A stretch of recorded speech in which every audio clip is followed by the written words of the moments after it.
Hey, what's going on, everybody? It's the Flying Pig here on Flying Pig United. Good evening, lads and lasses. What's going on? We're here for another cheeky little rundown and also just to have a bit of a chat tonight, my friends. That's what we do around here, community vibes. We're going to talk United. We're going to talk the latest goings on in the transfer window. I give you the updates in regards to the club and what's happening at this moment in time, which, you know, bit of a slow news evening, but we'll cover it all on this channel anyway, as we do. Thank you, everyone, for getting in here for the show, you bunch of legends. Welcome in, guys. Let's see who we've got. Don Berber, lad. Get in there, my son. How you doing tonight, dude? Gattuso, OHB, Chris Barker, Kingslayer. How you going there? Yes, indeed. Colin Ralph, Stuart Baker, Chris Barker, Paul Ennis, United 90, Adam Hanif, Kiprotich Emmanuel, Primot. What's going on there? Kingslayer, Vincent Bullock. Hello to you too.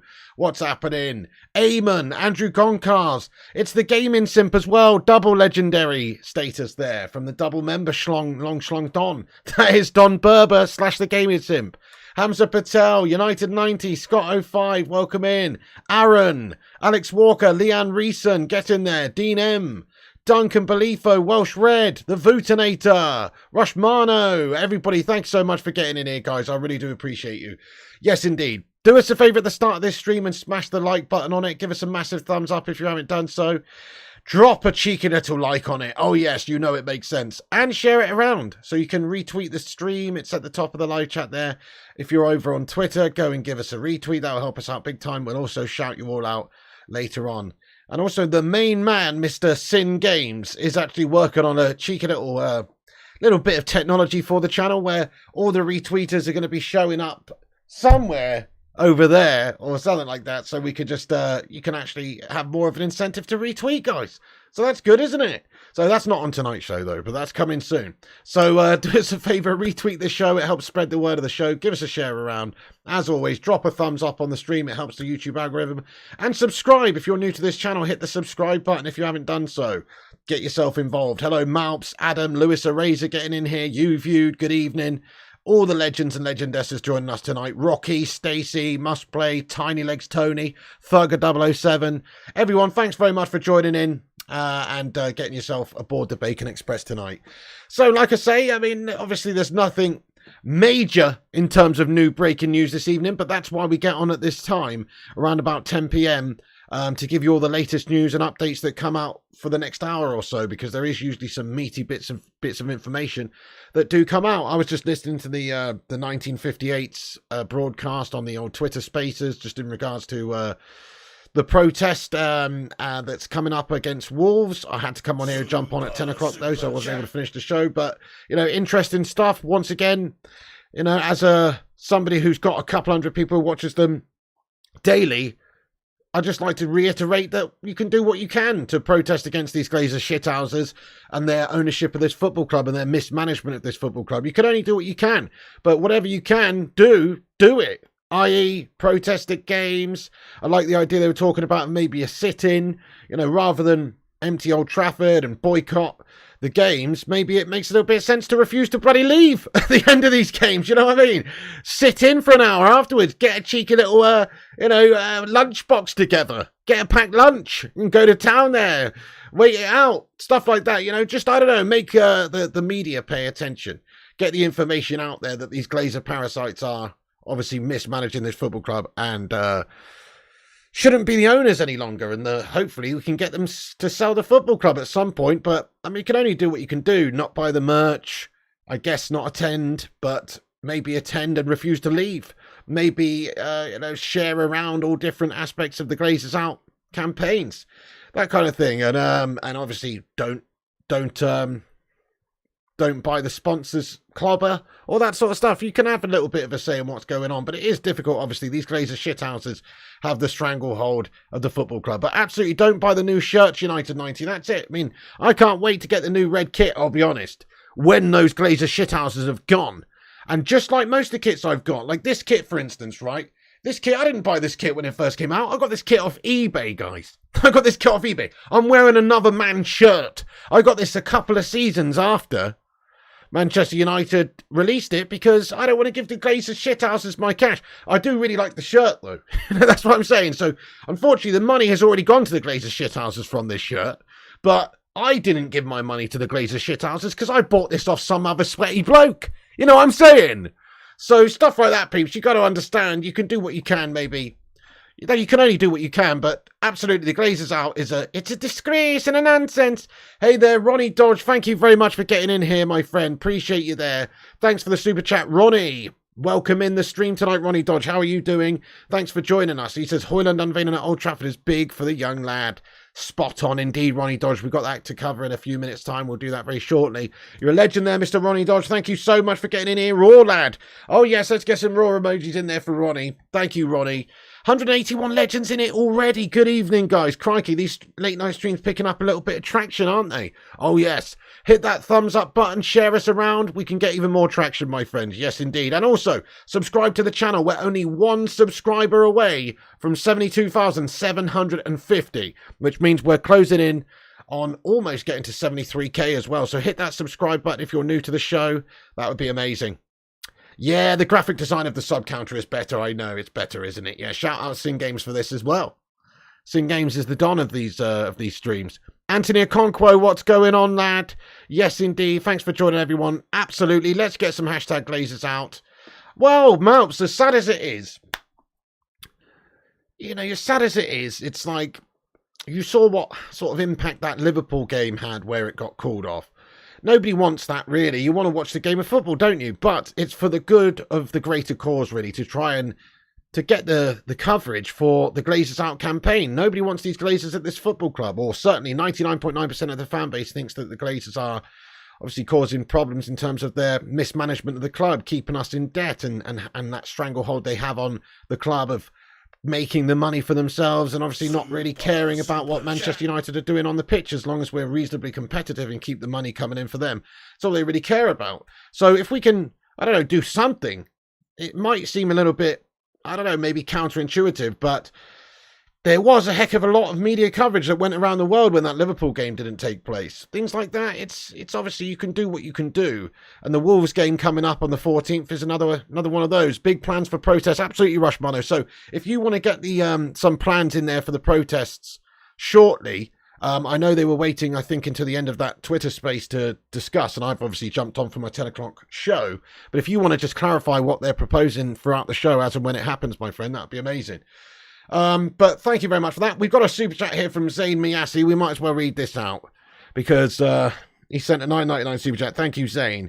And he comments and says, Emirates Cup won today and Charity Shield next. Timber performance shows he's signing of the season. United missed out on him. You got to ask yourself this, really, Zayn Miyasi. So this is what I would like to ask you, Zayn Miyasi. And you've got to, in fact, if you don't get this, then you're even more delusional than I thought you might be. So, in regards to Jurrien Timber, obviously a very good player. Young player, looks really good, actually. Yeah, nice one. But you've got to ask yourself one question. Why has Ten Hag not bent over backwards to bring Jurrien Timber to Manchester United? Because like anybody in their right mind, if Jurrien Timber was approached by both Man United and Arsenal, he would join Man United. Because Man United's a bigger, better club with more prospects. And we've also got Ten Hag there, the Dutch Stone Cold Steve Austin. There's that link there with Jurrien Timber, obviously previously at Ajax. Erik Ten Hag has managed Jurrien Timber. Erik Ten Hag knows the character of Jurrien Timber. Maybe he sees something in Jurrien Timber that you don't. Maybe he sees that he's a bottle merchant. Maybe he sees that he's fit to go and play for those North London bottlers themselves, Arsenal Hollands. Maybe he sees that. You ask yourself, why hasn't Erik Ten Hag bent over and tried in every single possible way to get Jurrien Timber at the club? Because I'm sure if he really, really wanted him, he could have gone and got him this season. You know, if you think about the amount of money that we've spent on various different players, crikey, we could have gone and bought Jurrien Timber. We could have got him last season if we really wanted to. But in the end, we decided to get Lisandro Martinez, who, let's face it, is the butcher and has much bigger bollocks than Jurrien Timber. I think Timber's a great young player, would have been a decent addition to us, just to let you know. But you've got to have a bit of faith in what Erik Ten Hag's doing. Whereas Mr. Melter, Mikel Arteta himself, well, he likes a bottle merchant, doesn't he? He likes to overpay and overspend on bottle merchants, such as Kai Havertz, for instance. So that's what you've got to ask yourself, really, Zayn. I'm not bothered about Jurrien Timber, lad. It probably will be a decent player for you in terms of being a North London bottle job So there you go. Thank you very much. You know, there was talks of, he didn't want to come to us because of last year when Louis van Gaal was the Holland manager. Suggestions that maybe he wouldn't get the game time at Manchester United. Well, you've also got to ask yourself that question as well. Doesn't that just immediately tell you that Manchester United's depth at the back is better? If Jurrien Timber can't get into our team, yet he's getting into yours. You know, you needed him more than us. We didn't need him. We don't need that guy. We don't need him, Zayn Miassi, lad. Simple as. Hey, Peter Abate, how are you doing? Long time legend. Hope you're doing well.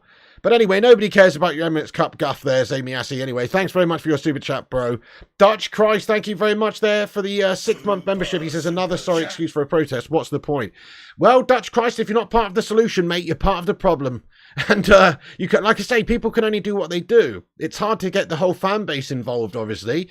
But we are trying to raise awareness to hopefully do what, basically encourage people to do what they can to stop giving the money to the Glazers and to maybe scream loudly from the rooftops to try and stop the Glazers feeling comfortable owning this football club and to keep their cash revenues maybe slightly hindered. That's all you can do. They're still going to use this club to make massive money.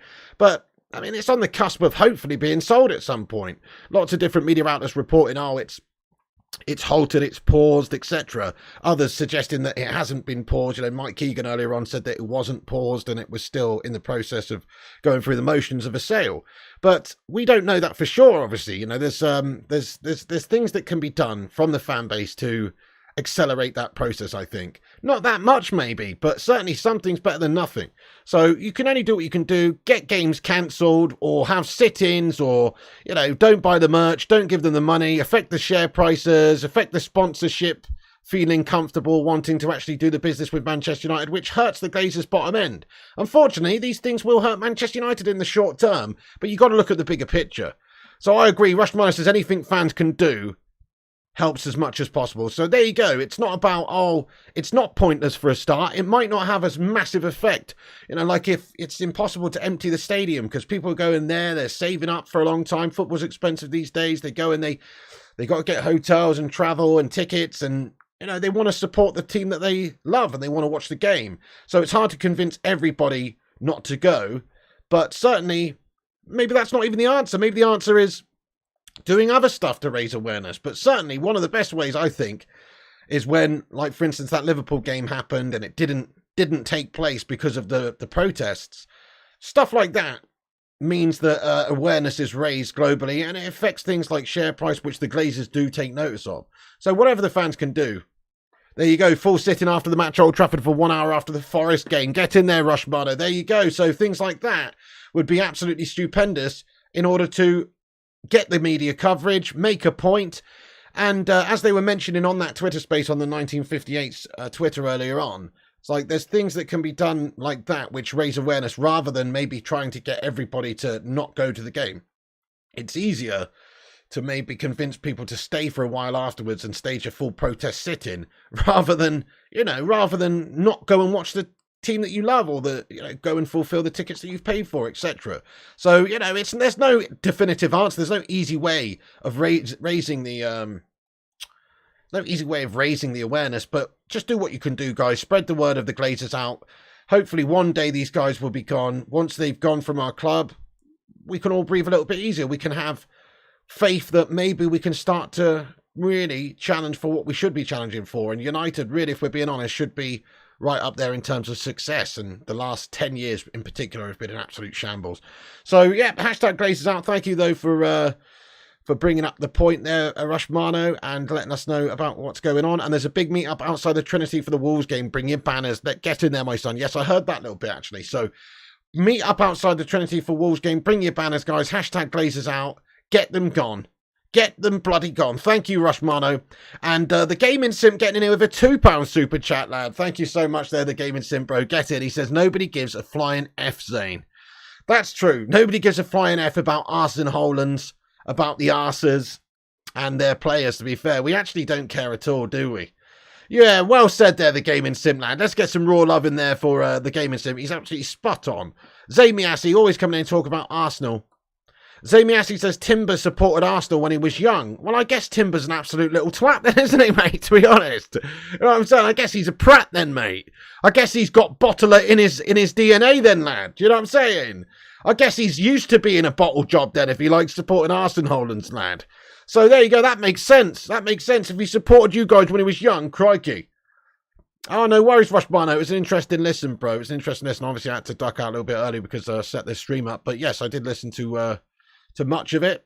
Daryl Gilligan, thank you for the likes tally. Says we've got 94 likes. Keep smashing the likes, guys. Nearly at 100. Cheers for that, guys. But anyways, Amy Assey, who cares, bud? You know, fair enough. This is a Manchester United fan channel. Why don't you give us your thoughts and opinions on United signings rather than coming in here talking about players we don't care about or have any interest in whatsoever, to be fair, lad. So, yeah. But anyway, thank you very much for your nonsense. Other clubs upgrading their stadiums while Old Trafford gets more and more neglected and outdated.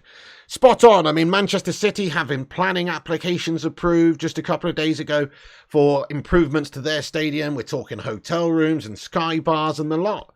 Attendance can be increased, things like this. Whereas Manchester United, yeah, okay, they might have had some extra rail seating and things like that. So maybe they can squeeze a few more people in and get a few more extra bodies in there so they could get some more ticket sales. But essentially speaking, it's like the stadium is still in the same situation. It's still in the same condition. And unfortunately, it is being left behind by a lot of other football clubs. Why is it that Tottenham Shitespur have a more state-of-the-art stadium than Manchester United? In what world does that make sense? It actually doesn't make sense. It's not a better stadium. I'm not saying it's a better stadium, but it's much newer. It's much more state-of-the-art than Manchester United Stadium. It looks like a fucking toilet seat, mind you, but it is much more new and state-of-the-art. United's, on the other hand, is getting to be a bit run down. In the 90s, it was right up there in terms of stadium within the country, but now it's not.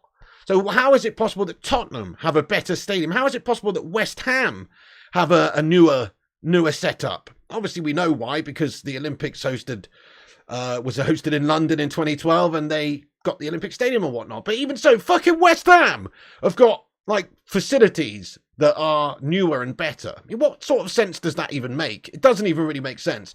So Manchester United, the most successful club in the English game, has not in terms of attendance or capacity, because we got the biggest, but in terms of like sophistication, in terms of technological advances, in terms of like, condition, it's right down in the middle there in the Premier League. And we shouldn't be mid-table in any area at this football club, certainly not the stadium.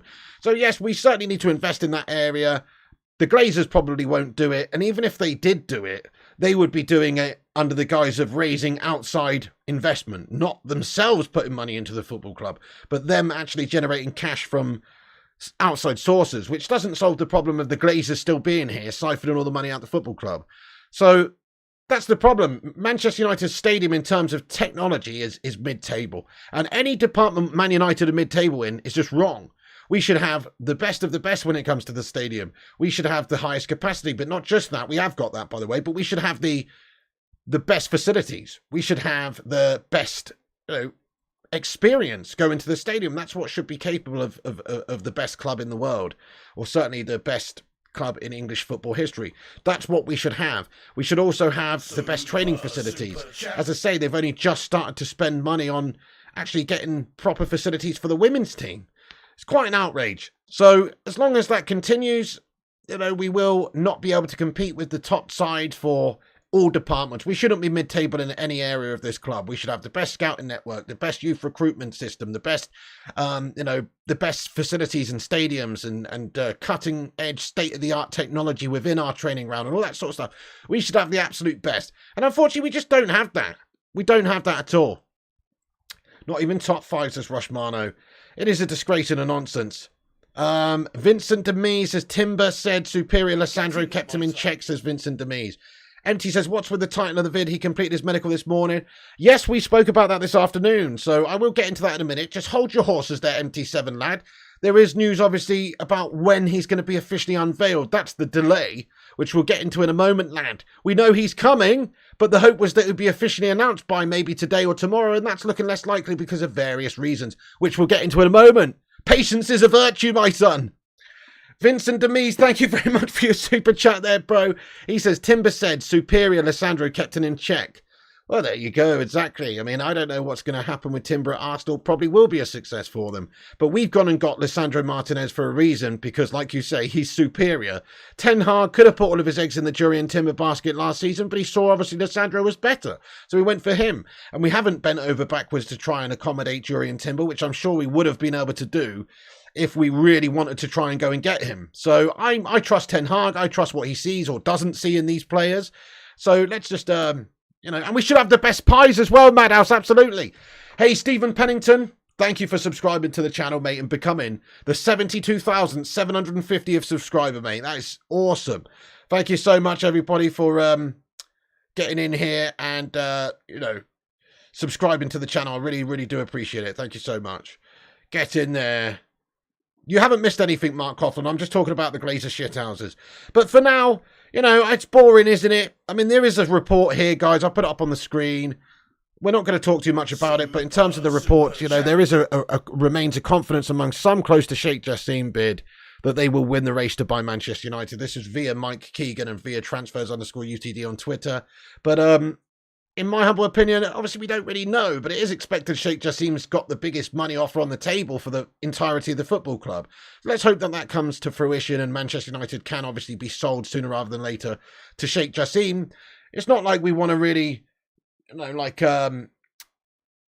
specifically say, oh, this guy's definitely the answer. It's more about getting those Glazers gone, getting the Glazer shithouses gone. But Sheikh Jassim, to me, with the money that he has, and the love of, the supposed love of the football club, and just the backing that he will bring to the football club, outside investment from himself, which is something that United's owners have never really done, would be quite immense for this football club, I think. So Sheikh Jassim all the way for me, but it's more about just getting those Glazer shithouses out of this club.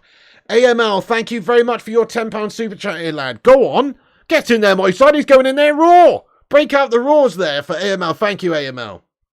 He says, evening, Pig, and you community legends. I live 10 minutes from Old Trafford. What they've done at the council house down the road with all the infrastructure makes me sick when I look at how Old Trafford is neglected. I love that, mate. Calling the empty had a council house, mate. Get in there, my son. Yeah, exactly, mate. Exactly. So, precisely, they're doing all of that work down there. They're doing all of the work. And, it's a big shame, obviously. Why is it that Manchester City are starting to make strides in all areas? Well, we know why. Like I just said, the Glazers don't put their outside investment into the club, whereas their owners do. Their owners do. Their owners, if it's not directly putting money into the club from their own pockets, essentially, it's through their companies, essentially. It's essentially through, the Empty Had Airways or whatever. Let's just sponsor Pep Guardiola's ball bag for another 68 million and spend it on facilities or whatever it may be. They obviously do a lot when it comes to trying to improve their position as a team, not just the players, not just the team. Obviously, Man United spend on players. It's not about that. It's about the all-encompassing aspects of running a football club. And that's where we are being left behind. So thank you so much. It is a disgrace how we are being left behind. Thank you very much, AML, for getting in there raw with that one, lad. They shouldn't be making strides ahead of us, but unfortunately they are ahead in a lot of different ways. And Manchester United are being left behind because of not because of the fan base. The fan base is one of the most passionate and largest in the world, but because of our bad owners. Vampires out of the club. Well said, Rajat. Sells to Stephen Shipman. We just need them to go, don't we? Spot on. What do you want? Transfers or Glazers out, says Rush Barno. Well, there you go, my friend. Exactly. I mean, we'd much rather I'd rather stagnate for a season or two as long as it meant the Glazer shithouses were gone. Fortunately, them buying players this summer is maybe a bad indicator of what's to come, but hopefully we can still hope for those guys to go. But once they are gone, the new owners should be able to release the shackles and go and get us who we need and go and start spending in all areas of the team. Not just the players, but elsewhere as well. Exactly, Arcadian Ratcliffe offered no investment in the stadium. Well, at this moment in time, it's hard to know exactly what these guys have offered. From what we understand, Sir Jim Ratcliffe has offered 51% ownership of the football club, which essentially means he will control the majority of the club, so he's got control, maybe even with the Glazers staying in on some capacity. And then obviously Sheikh Jassim's for 100% ownership of the club by the sounds of it. So it does seem to me like there's two very different bids on the table at this moment for United, and we don't really want somebody who's just scrimping and saving and just getting the bare minimum of this football club, especially if it means that the Glazers are going to remain in some capacity, because we want them out. So obviously Sheikh Jassim all the way. Let me just ask the live chat. But so there may actually be other bids, and there may be other offers of outside investment. So as I say, what if the Glazers stay with the majority control, but they sell like, I don't know, 18% of the football club, and they sell that for £1 billion?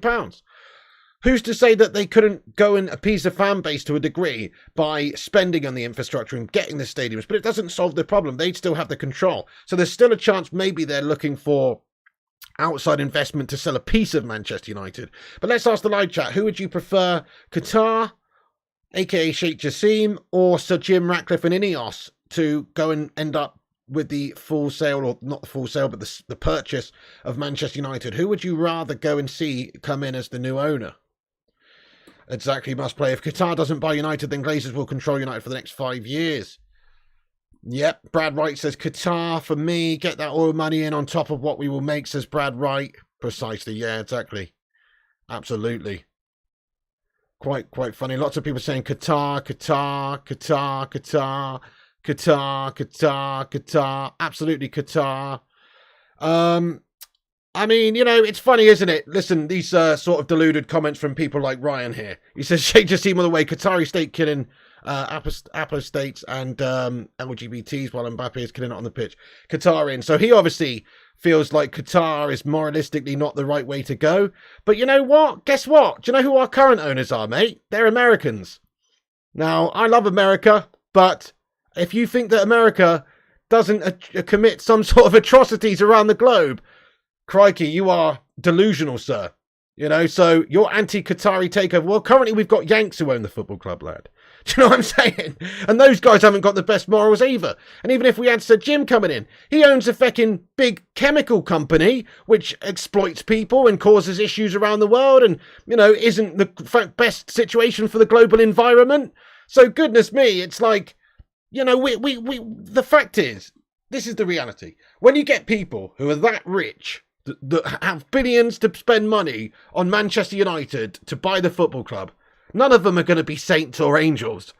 I saw a video the other day breaking down, actually, it was about the USA's homelessness crisis.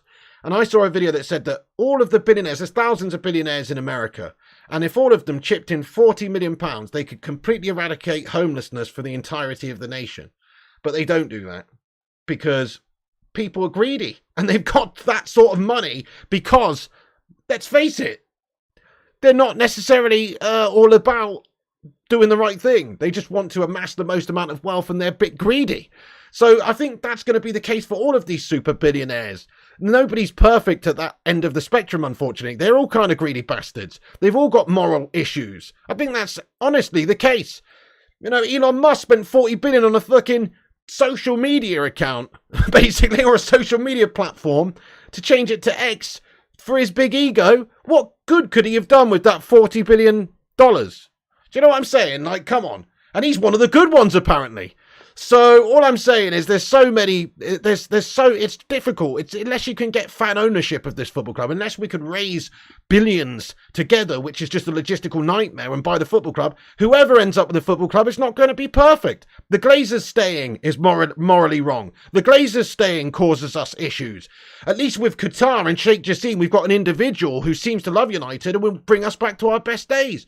So nobody's perfect. To be anti-Qatar at this stage, I think is kind of a little bit strange, because they would bring about the best days at Manchester United again, much more likely than the current shitbags that own the football club. And there are no saints either. And Sir Jim's no saints either. And anybody that does come in and buy the football club are no saints either. Yeah, billionaires are billionaires not because they're nice people. Exactly. I mean, I don't think anybody could become a billionaire if they were truly like a humanitarian or a really nice person, because you don't need that much money. Nobody needs that much money. And if you have that much money, it's because you're greedy. It's because you've maybe stepped over people, because maybe you've done some things that are wrong. You know, that's kind of the reality. It's kind of the reality. Yes, some people are just super clever and they get successful, but ultimately they could do a lot of good things with that money, but instead they amass that wealth.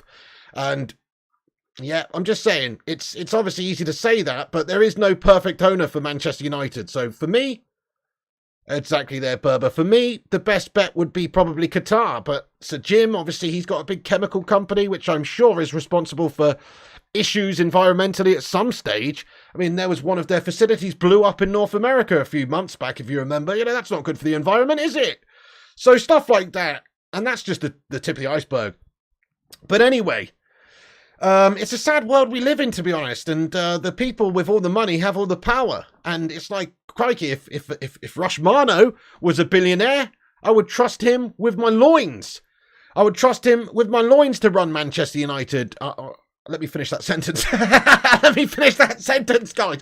I would trust him with my loins to run Manchester United better than the Glazers. Let's not stop after we say trust him with my loins. Let's continue and finish that sentence. I would trust him with my loins to run Manchester United better than the Glazers. You know what I'm saying? So that is the reality. But unfortunately, he's not a billionaire. So, you know, if he was, then he'd have already bought Manchester United because he's passionate, loves the football club. The reality is these guys who can buy the football club, none of them are perfect. So at least I'd like somebody who likes the club, loves the club, and wants to see this club back to the best days. And nobody's great. The UK government's got a lot of blood on its hands. The US is the same. And certainly, yeah, Qatar's definitely not without its issues. And they're different cultures. So it's like you can criticise their culture and their country based on our own Western beliefs, but that's not a very global mentality, is it? You know, let's be honest, people have different religions, people have different beliefs, people have different cultures. You just kind of got to be tolerant in that regard. You've got to be kind of a, what's the word, like a closed-minded person to think that everybody else in the world should run their countries exactly the same as how you do yours. I mean, our country is far from perfect. Just say that right now. So anyway, thank you very much for all gameplay. Mike Hill, thank you very much for your £5 super chat there, my son. I appreciate you, dude. Get in there. He says, the only way there are nice millionaires or billionaires is if they were born into it or B, won it on the lottery, says Mike Hill. Right, yeah, fair enough. I guess there you go. And you know what they say as well? Money corrupts. So sometimes money does corrupt people also. You might even be a nice person to begin with, but it gets to the point where you've got all this money and there's a lot of people just nipping at you all the time, and you have to sort of live life differently, have a different mentality. I sort of believe you see the character of certain people when they do make it, when they do get rich, when they do get successful. Before they might seem all right, and then they get all bitty big bollocks when they've got the success and the money, they turn into a fucking rat. That happens a lot. Absolutely, United 90. Thank you so much there, my friend. Money corrupts, absolutely, says Gattuso. Yeah, indeed. Billionaires are stuck up, says Rajat. I mean, why is it that you have, for instance, an organisation like FIFA, which should stand for complete democracy within the game of football? Why is it you have an organisation like that so corrupt, making such backhanded decisions all the time? It's only because of corruption. It's only because that people have been corrupted by money. And that's sad. Unfortunately, it's a greedy world everybody lives in. Greetings there, Simon Warner. What's going on, lad? Thank you very much for joining us. I appreciate you.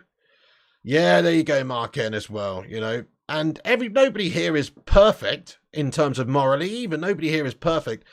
But so many of these billionaires absolutely are not. Do you know what I mean?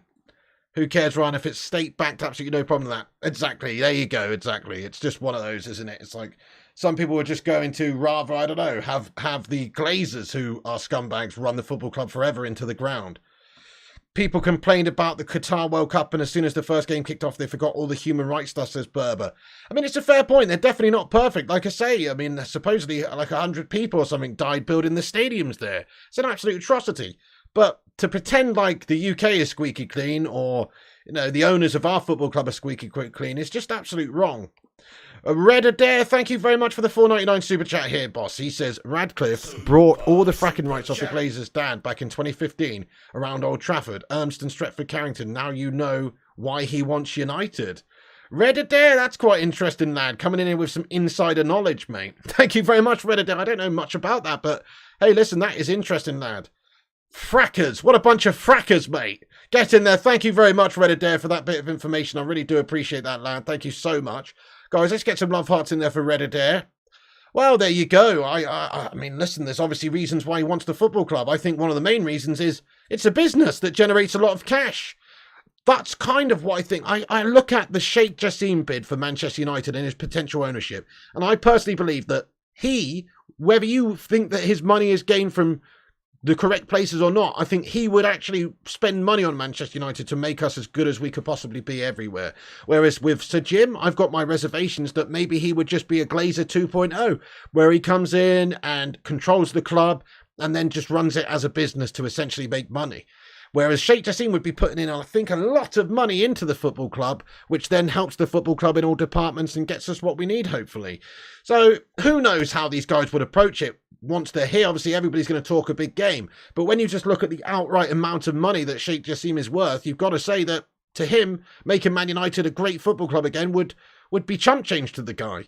Whereas with Sir Jim, he's only wants majority share of the club anyway, so just a little, it asks you makes questions apparent, which is he buying the club for the benefit of Manchester United, or is he buying it for the benefit of Sir Jim Ratcliffe? I'd almost rather at this stage it's some billionaire's plaything who's just coming in to try and win everything as an owner of a football team, which is, I think, more so what Sheikh Jassim would be doing. But anyway, obviously, we've got to wait and see whether the club is sold. Hopefully it is soon. There's varying different reports. Some reports suggest that the sale has been paused. Others say that it's still in process. Mike Keegan earlier on reporting that it is still in the process of being sold. So we just got to wait and see what happens there, guys. But ideally, in an ideal world, sooner rather than later, you see the Glazers out. That's all I know. I'm not even bothered necessarily who it goes to at this stage, as long as it goes somewhere where they've got ambition to clear the debt at the start, to get the facilities upgraded and improved, and to do what's right by the fan base and the club in general by trying to strive to be the best that we can, and not just taking Manchester United to the cleaners as a cash cow. But they may well stay for a little bit longer, guys. They've got the stranglehold of the club right now. They're buying players. They've got some money in regards to Adidas deals, etc. They're still using the football club to generate cash.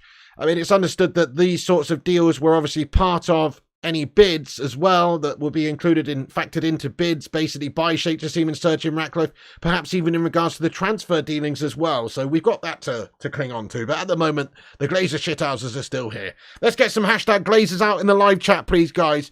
I'm going to move on for a bit. We can always come back and talk about this stuff at the end of the show. We're going to have a Q&A at the end of the show, everyone. As always, go and retweet the tweet at the top of the live chat. Help us spread the word of the chat tonight. And also, get yourself subscribed to the channel. We're on our way to 73k. Hit the subscribe button on YouTube if you're new. It's free to subscribe. Smash that red button. Also, drop a like on this video. Help us get to 200 likes this evening. That'd be awesome. Right, nice one. Okay, good stuff. So, right, I'm going to move on now from the Glazers shithouses. We can come back on that later in the Q&A. Right now, I want to talk about the latest that we've got on the Rasmus Hojlund situation. So we know that deal is basically done, isn't it? Obviously, we've had the medical. He's passed his medical. There's no issues there. Most of the sort of commercial responsibilities for the guy, or, you know, i.e.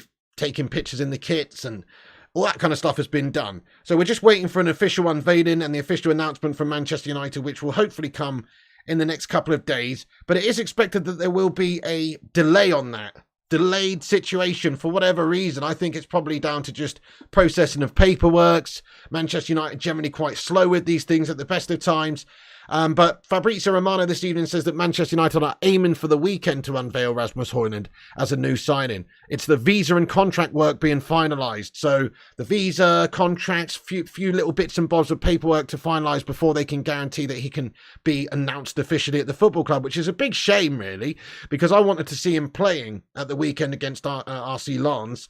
Would have been really nice indeed, but it's quite unlikely at this stage, unless he is announced tomorrow officially, that he will be featuring in either one of those games. He still might, I suppose. But he could be presented at Old Trafford for the RC Lens game. So here's another update that suggests that to be the case, that maybe we will see Rasmus Hojlund unveiled before the game. Probably not to play in the game or in that capacity, but could be presented as a Manchester United player at Old Trafford on Saturday when United play Lens in a friendly. I think that's probably the most likely outcome. But unfortunately, that means he's probably not going to feature in pre-season for us, which is a big shame. And lots of different people saying that this will be the case, like it's expected it will be at the weekend that this guy will come in.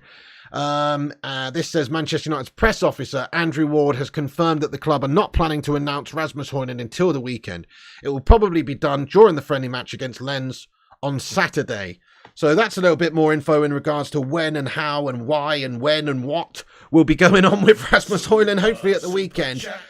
So unveiled Saturday could be on the agenda there, which would be very nice to see, obviously, before the game. Alex Turk says that Rasmus Hojlund seems to be getting the Raphael Varane treatment when United face Lens at Old Trafford. So, yeah, unveiled before the crowd at the stadium is the idea here. Which is great for the lad, obviously. That'd be good for him to see, to see the fan base giving him that raucous reception, obviously, before the game.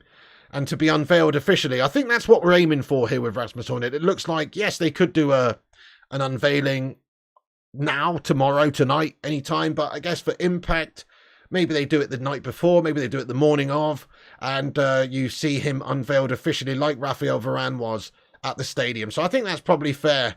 I think he will get an unveiling at Old Trafford. He won't be playing in the game, but he'll get unveiled. What do you reckon, guys? Smash a 1 in the chat if you agree with that, or tell me when you think we will finally find out officially from the club when he signs. Let us know. But I think it probably will be on the Saturday based on what people are saying here. But you never know. Things can change. Things can change. United might just surprise everyone and announce him tomorrow. Red Adair, thank you very much for the super chat here, my son. He says, put some weight on, kid. Didn't recognise you. Thank you, Red Adair. Appreciate that, mate. Get in there.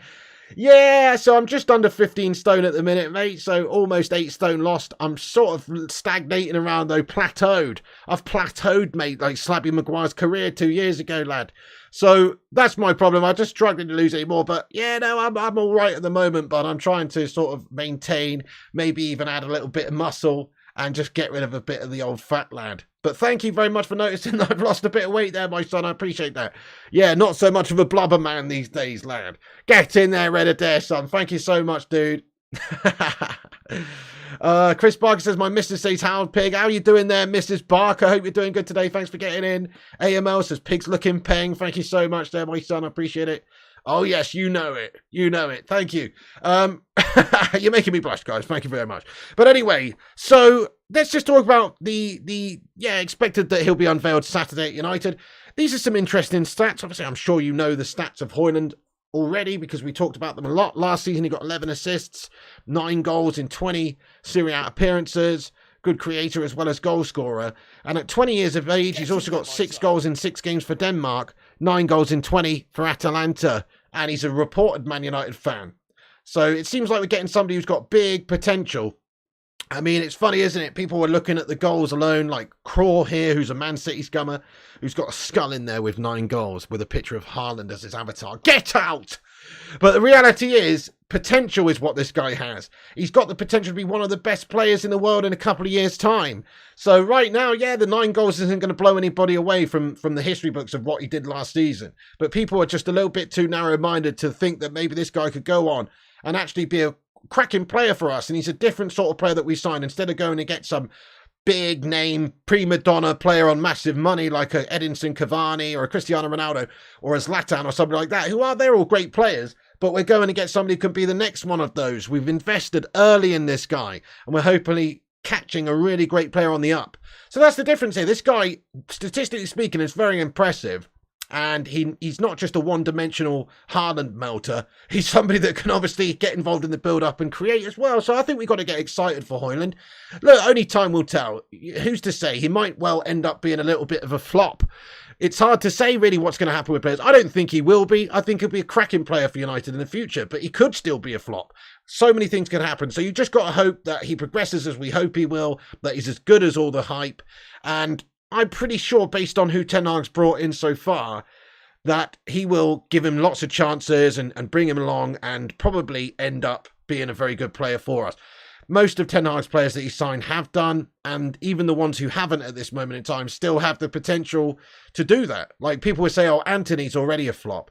Antony's not a flop yet. Antony seems one-dimensional, and he costs a lot of money, which is why people put extra added pressure on him. But he's still only like 22. He's still got big potential for the future, and you'll probably see a much better Antony this season after a year of sort of like the baptism of fire of the Premier League. You'll hopefully see a much better Antony this season. But he hasn't lived up to it yet, but it's very early days for the guy. So Hojlund is another one, I guess, where he's going to have so many eyes on him, he's going to have so much pressure on him to be United's main goal scorer at the top of the pitch. And so much pressure comes with that. Will he be able to deal with it? We've got to support him and hope that he goes on and does the business. Thank you very much, Jackson Kyle, for hitting that subscribe button, though. Appreciate that, my son. Thank you very much for subscribing to the channel. Absolute legend. Exactly, Howard. You know, I'm not going to pretend like some people out there pretending that they sit down and they've watched all Atalanta's games this season. No, I have watched a lot of compilations, a lot of videos of the guy. That's all. I don't watch Serie A football.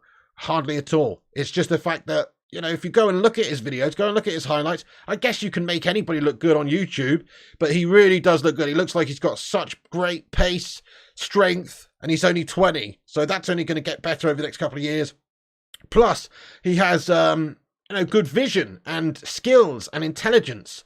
Like, that's one thing that some of our players maybe are lacking a little bit of. You know, people talk about Marcus Rashford, and it's true, Marcus Rashford doesn't have the highest football IQ.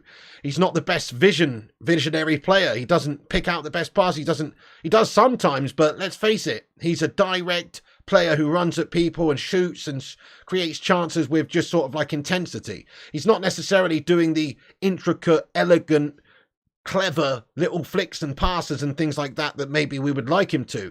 He's a good player, don't get me wrong, he's a great player for Manchester United, Marcus Rashford. He's a different sort of player, but he's not an overly intelligent footballer, whereas this guy seems to be an intelligent player, which is what we need. We need somebody that up there who can do the lot, really.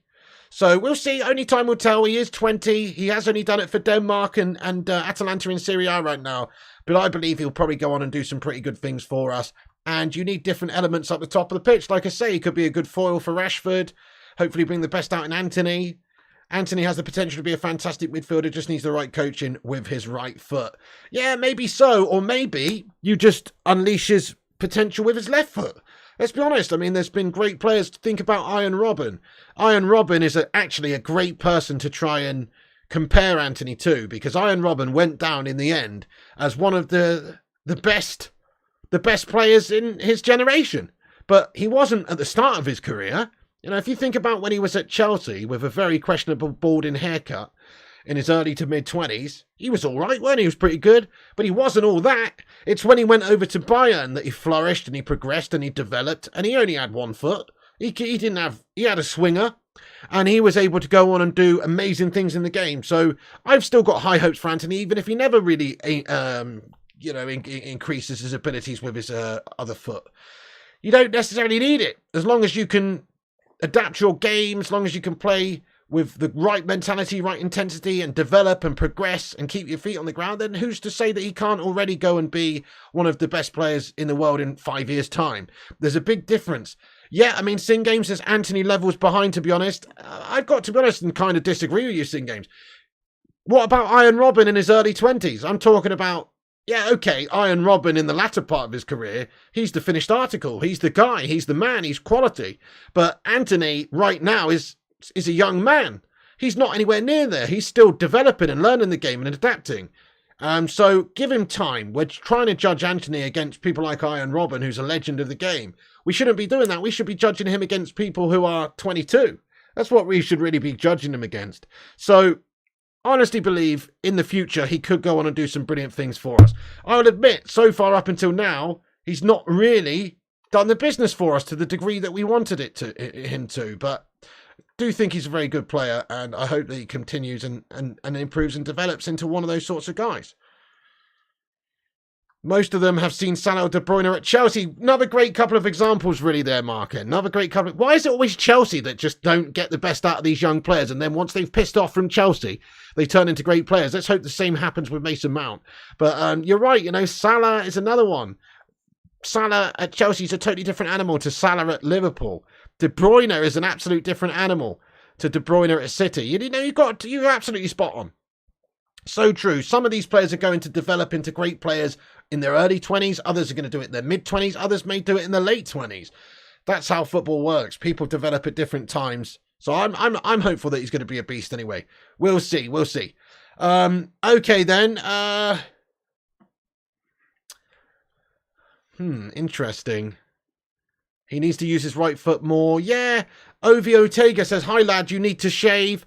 Okay, I'm up for doing it, mate. You just push me in the direction of your missus's hairy beaver, and I'll give her a shave up, my son. No problem at all, lad. No problem at all. If he gets 70 to 8% of Robin, we've won. Precisely there, No Toes. You're absolutely right, lad. You know, it's it. That's it. Robin was an insane player. If we can get anywhere near that, that's what we're looking for, isn't it? You'd like to see Anthony on the left still. Think he would be better, says Sing Games. Spot on. Yes, yes, yes. Absolutely. Okay, so we'll see, guys. We'll see what happens with Anthony. But we're not talking about Anthony. We're talking about Rasmus Hojlund. He's expected to be unveiled Saturday anyway, guys, before the RC Lons game. So expect that, but there may be some surprises along the way. It's possible, I guess, that we may announce him sooner than that. But yeah, good chance, obviously, that Rasmus Hojlund will be red by the weekend. So that's the latest on him. I've got a bunch of other little transfer news and bits and bobs to get into, as well as the sort of latest updates on Sofyan AMRABAT we'll get into in a minute. But before we do, let's just talk about some of the other sort of speculative stuff and bits of transfer news that we've got throughout this evening that have come out. So Man United has sold a player, guys. Bish bash bosh, here it is right there. We sold another one. Nathan Bishop leaves Man United and joins Sunderland. Permanent move has been completed from Man United, and it's a 3-year deal for the goalkeeper at Sunderland, guys. We have sold another one. Don't see the information about how much we've received for him at this moment in time. It's probably basically chump change, let's be fair. But that's another player off the books, I guess. It's another player who's gone. And so, I'm trying to find the information actually about how much we got for him, but at this moment in time, not 100%. Probably just a couple of £1 million, let's be honest. It's probably 2 or 3 mil. It's probably not a lot of cash, just simply because, well, he's never even played in the first team, really. Probably hardly anything. Probably 600k, says Adam Hanif. 3 mil, says Jamie. 50p, says Emperor. The fees, 5 million, says Andrew Tate G. Prob 6 quid, says Fire Up. Obviously, he's going to be a good young player, but yeah, I guess what Manchester United are looking to do is we've got Onana. We've still actually got Henderson at the club at the moment. We're looking at Zion Suzuki. We've got Kovar. There's still Heaton around the gaff. So, I guess there's no point to actually get him. And just on goalkeepers, absolutely, Rajat. Buffon retired at 45 years of age. You know what? Almost brought a tear to my eye, that guys. Brought a freaking tear to my eye, guys. Gianluigi Buffon. Crikey, I mean, goodness me, what a career. He has literally been playing football for basically as long as I can remember. I'm 35, and so I'm 10 years younger than Gianluigi Buffon. And literally since I was a little kid, Gianluigi Buffon's been a pretty much legendary goalkeeper. What a career the guy's had, man. An absolute legend of the game, no doubt. No doubt. Still like the 3rd most expensive goalkeeper of all time. That's how much of a legend he was when he moved to Juventus in 2001. What an absolute legend of the game. So it is quite sad when all these legends retire, and it's certainly a case for this guy. 45 and he was still doing it. Goodness me. One of the absolute GOAT goalkeepers of all time. Maybe even the GOAT. Maybe even the GOAT. It's hard to say, but at his peak he was immense, and just for longevity, absolutely immense. Yeah, people will say, Casillas or Schmeichel, some United fans may say, or Gordon Banks, some old England nostalgics might say. There's been some fantastic keepers. Oliver Kahn. There's been some fantastic keepers, but Buffon is right up there in terms of being one of the greatest ever. So yeah, quite sad that he's officially retired. Top goalkeeper, says Mark. Absolute GOAT, says AML. Buffon, the GOAT of goalkeepers, says Malps. Legend. Buffon, happy retirement. Absolutely. So yeah, kind of sad. I know it's got nothing to do with Manchester United, but goodness me, what an absolute legend. Cost 51 million in 2001. That is absolutely mad, isn't it, for a goalie? Worth every penny as well. Worth every penny. You used Buffon in early FIFA system games. Yeah, spot on, mate. Absolute beast. Was like, 51 million was like 200 million. No, honestly, yeah, I mean, back then, crikey, it would be like going for something crazy money like that now.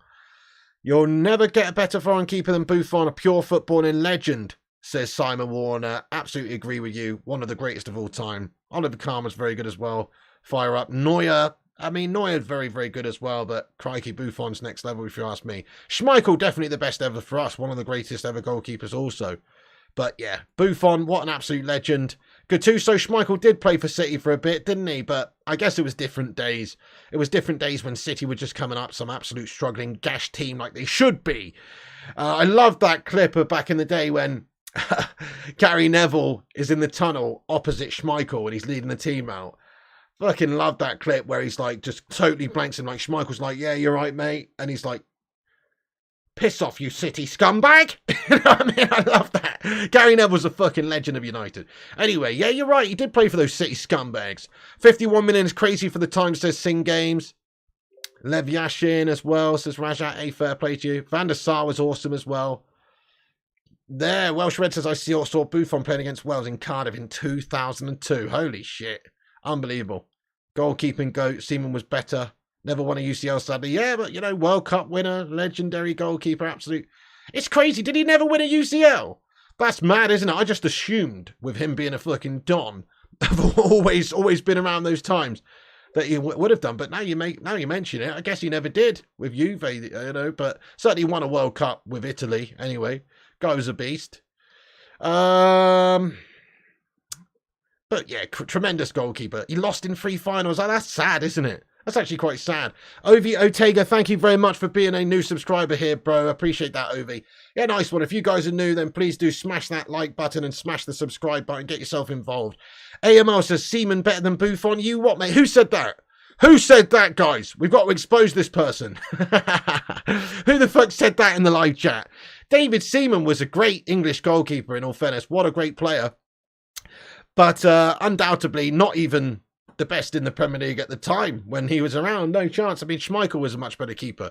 Seaman was a very good goalkeeper, though, honestly. He was like my favourite Arsenal player growing up. I was a goalkeeper myself.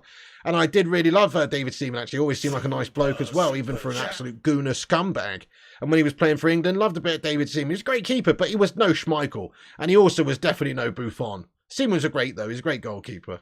But no, he wasn't as good as those guys. Okay, nice one, Rushmano. We'll get into that in a moment. Thank you so much, absolute legend. Mike Hill with a £2 super chat. He says, top 3 keepers of all time. Schmeichel, Van der Sar and Buffon. Love that list, Mike Hill. Thank you so much for that, bro. What a great list. Can't really dispute it. Can't really argue with that. What's my list of top 3 goalkeepers ever? It's hard to really disagree with what you've just said there. I mean, maybe I might put Iker Casillas in there instead of Van der Sar, to be honest, just because of what he achieved and how much things he won and captained in Spain to World Cup glory and things like that. Casillas was a great for his era as well, but don't know. I mean, Schmeichel is definitely in there. Buffon's definitely in there. So great list there, Michael. Thank you very much for getting in there, raw lad. Appreciate that, bro. Absolute legend. Get in there. Rajat says Iker Casillas. Anyway, so let's take a look. Let's get into the transfer news then. We've looked at Bishop there, but there is a bit more coming in about AMRABAT, guys. So let's take a look and see what's going on with AMRABAT. We've got a couple of bits and bobs of information. So let's take a little look and just have a look what's going on here with the latest bits and bobs. So give me 2 seconds and we will pop it up on the screen, the latest updates. But at this moment, obviously, Manchester United still haven't actually had those bids or offers concrete at all with Fiorentina. We haven't bid, we haven't made a verbal offer, we haven't made an official written offer.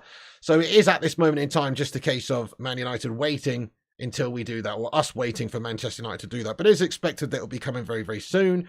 Let's just have a look at this, guys. So this is the latest there's another update here that's come out from Alfredo Padula here, which just basically says that yesterday AMRABAT didn't give any official interviews. His statement reported by Ansar, which we respect, was an innocent dialogue with a fan. He's just waiting to play with MUFC. So as we said earlier on, Fabrizio Romano stating earlier on as well that the quotes that came out for AMRABAT were fake earlier on, and obviously they didn't mean anything anyway. He just said he may stay at Fiorentina, even if they were legit. it doesn't mean jack shit, does it, that he actually would do. He's just keeping his cards close to his chest. But it turns out it was fake anyway. We've always said that his preference is Manchester United, that he wants to play for Ten Hag, he wants to play for United. So, yeah, nothing changes in that regard. He still wants to be a United player. He doesn't want to stay at Fiorentina. He's open to joining us. And at this moment, guys, we are obviously open to going to get him. So I'll just give you the latest sources and bits and bobs of info that's coming out in regards to Sofyan. But Manchester United are open to signing Moroccan ace Manchester United AMRABAT.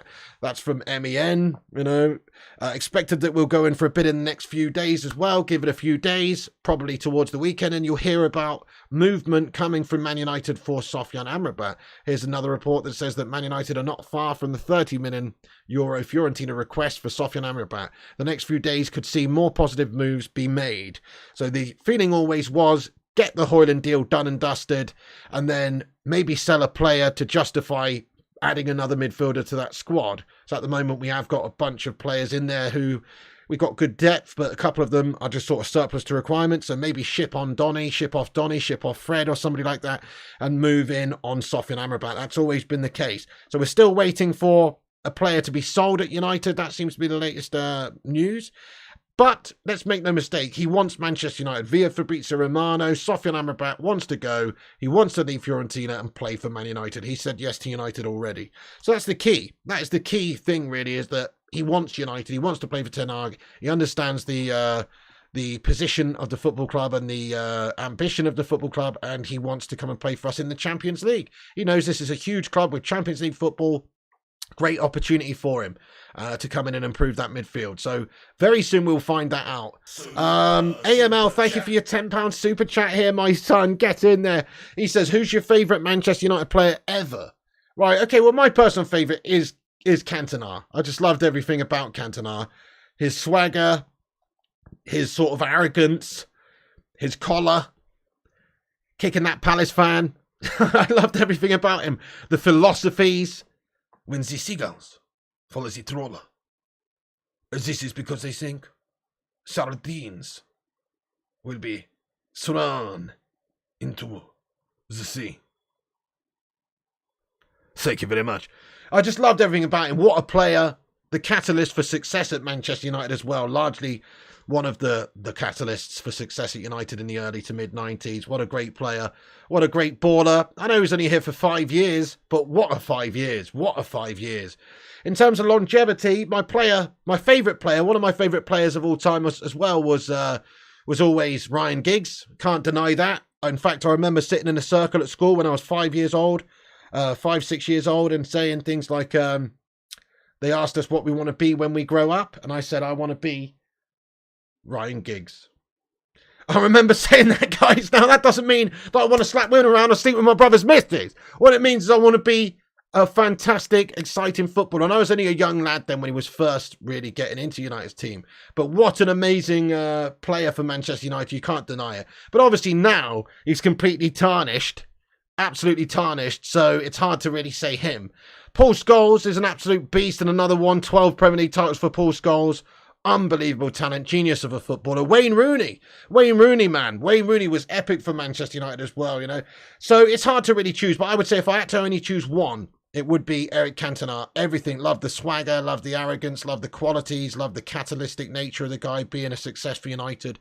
Loved him. The only thing that for Cantona was just the fact that, you know, he left us all too soon. It's a shame. Scholes says, was a Georgie Best as Welsh Red, King Eric, Bestie by far says Madhouse, Hughes, Old Thunder Fies himself, Beckham for me, Beckham was immense as well, Andy Cole, Georgie Best, CR7, Giggs. I mean, there's no wrong answer here, is there? Cantona says Jamie. Phil Neville, that's a wrong answer. I was going to say there's no wrong answers, but that is a wrong answer. Roy Keane, Eric the King gets in there. So, you know, lots of great players. You love who you love, but for me, Cantona was the daddy. Literally, I was that kid who was running around the schoolyard playing football, who would put his collar up on his shirt and say au revoir and stuff like that. That was me. I used to emulate Eric Cantona. Red Adair, thank you very much there for the super chat as well. Thank you, AML, by the way, for that super chat, lad. Super chat from Red Adair. He comments and says, it's sell to buy now, pigs. Get rid of Ocean Liner. Red Adair says, it's sell to buy now, pigs. Get rid of it. Okay, right, yeah, I see what you're saying. Ocean Liner. Talk about Slabby Maguire, are you? I don't know. Yeah, sell to buy. You're probably right there. So we spent 170 million. It's unlikely that we will go out there and spend a heck of a lot more without getting rid of players. So people like Donny van der Beek must go. Maybe Fred, maybe McTominay to bring in another midfielder. And then beyond that, yes, Maguire is obviously a candidate to go. Henderson, we would like to see go. Potentially Tony Martial, if there's somebody crazy enough out there to actually bid for the guy. There's a couple more players even beyond that we could cash in on. So yes, you're probably right. But hopefully, you know, we can generate some cash to go and get Sofyan Amrabat, and hopefully maybe even do something crazy like go and get Harry Kane. It's obviously very unlikely though. Very unlikely. Roy Keane was an absolute legend as well. What an intense individual, like you say. Brilliant player as well. People just think he's some sort of enforcer, bruiser, but what a great midfield player in general as well. His skills were brilliant in terms of his passing, his tackling. You know, obviously he was known for being a bit of a rough ass, but in terms of his actual footballer IQ, footballing ability, fantastic. Doesn't get enough credit for him as a player. Obviously gets seen as a bit of a, you know, bit of an enforcer, but he was a great player, and his leadership second to none. Stephanie Griffith, absolutely. Okay, so right guys, so Sofyan Amrabat wants Manchester United. No debates there, no issues there.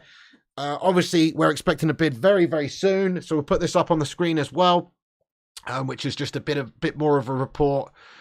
This one actually says is the Nathan Bishop stuff. My bad, I've clicked the wrong thing. So Nathan Bishop has been sold, but this is the one I meant to put up here, that Manchester United will prepare their official bid for Fiorentina for Sofyan Amrabat very soon. Sources expect the deal to be worth around 28 to 30 million pounds or euros. But yes, I think probably 35 million euros. It makes a bit of sense to assume it will be more than less. But there we are. So probably 35 million euros will get this guy in, would be very nice. Also, more info coming in from an Italian source here about Sofyan Amrabat. We've got some info that suggests from Italy that intermediaries involved inside Sofyan Amrabat's deal are currently in England to handle talks with the Red Devils. This matter is expected to evolve in the coming days. That's from Foot Mercato, so take it with a pinch of salt. But sources in Italy suggesting that people already have travelled over to England to begin discussions with Manchester United for the, you know, the early talks for Sofyan Amrabat.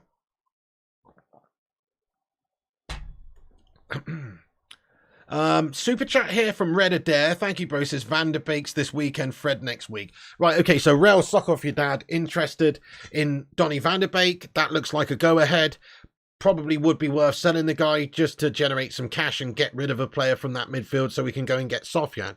He would basically pay for the majority of Sofyan Amrabat transfer, which makes a bit of sense, doesn't it? So I hope you're right. I mean, I would be prepared to give Donny a chance because of how he's played in pre-season. He looks pretty good. But again, like I said earlier in the afternoon show, not bothered if he stays, not bothered if he goes. That's the reality with Donny. He's surplus. Stephanie says 11 more likes for 200 likes, guys. Get in there, my son. Bacon Brigade, assemble and hit the like button. That's all we ask, guys. Give us a free thumbs up. It will help the stream out, push us out there on the old YouTube algorithm, and it's free, so you might as well, guys. Don't be a hater. And also, like I say, if you are new to this channel, get yourself subscribing to the channel. We'll have a Q&A in a few minutes' time as well. See what you legends have got to say about any of the topics we've discussed. Crikey, have we already been on here an hour and 8 minutes? You are kidding me. It feels like about 40 minutes I've been on here. Suck off your dad. That's the one first-class gamer. Yeah, that's how it's pronounced, isn't it? Real suck off your dad. Isn't that how it's pronounced, lad? Anyway. How are you doing, my friend? Hey, Marsu says, when Qatar buys us, who are we getting next window? Okay, well, let's just assume that they don't buy us in time for this transfer window. In the January transfer window, I guess we'd be getting who we need. Maybe a good player coming in then. I don't know. Let's just say the transfer dealings ends at Sofyan Amrabat. Maybe we sign Sofyan and then we don't sign anybody else. I'd like to think we'll still be going in for a player like a Kane type player or an Osman type player.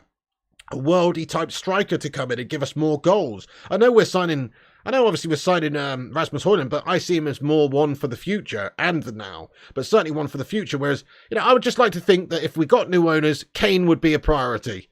Somebody like that would be brilliant to bring in. That's awesome, Aaron. We've got 24 retweets so far. Keep retweeting the show, guys, as well. That's pinned to the top. I will give you all a shout out before we get into the Q&A. First Class Gamer, thank you so much for the 35-month membership, my son. Come on. Thank you, First Class Gamer lad. He says, the new season is starting. Support the pig. Let's get into 100k subs. Thank you very much, First Class Gamer lad. That's awesome of you, dude.